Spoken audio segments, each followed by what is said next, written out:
ទេសភាពវាបឹង500នៅស្ថិតនៅឃុំពុទ្ធសស្រុកបាទីខេត្តតាកែវជំនាខាងស្រុកស្អាង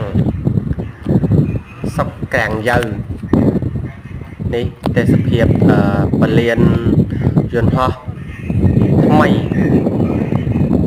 បងប្អូននេះជាពលានយន្តហោះហើយនេះជាកន្លែងទេសភាពស្មៅលាស់ខ្ចីមានអារម្មណ៍ថាទេសភាពស្បាយហើយក៏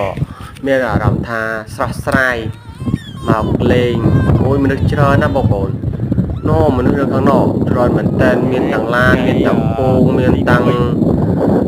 ខាងដូច្រើនណាស់បងប្អូនមកលេងសប្បាយតែ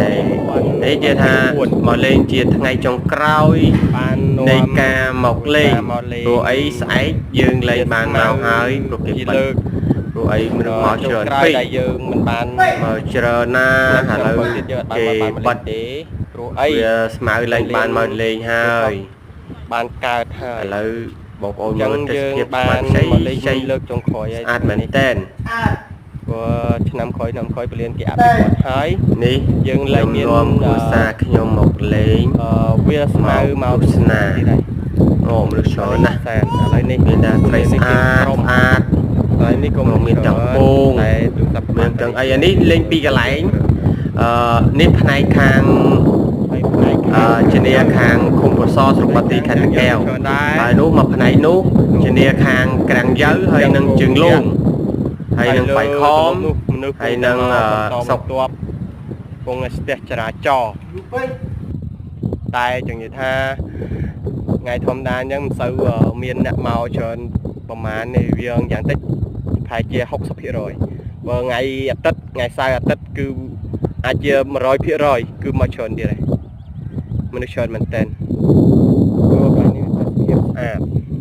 ស្មៅលាស់ខ្ចីដោយមានខែងនេះខែងស្មៅវាលាស់ខ្លីហើយយើងអូមនុស្សច្រើនណាស់តឡើងទាំងពួកខ្ញុំនៅសบายមែនតើហើយត្រីតែគោមហាគោដែលចង់ឲ្យមកលេងតែចេញនេះហើយផ្លោកនេះកំពុងតែអមឲ្យចាប់តាមម៉ោងហៅហើយ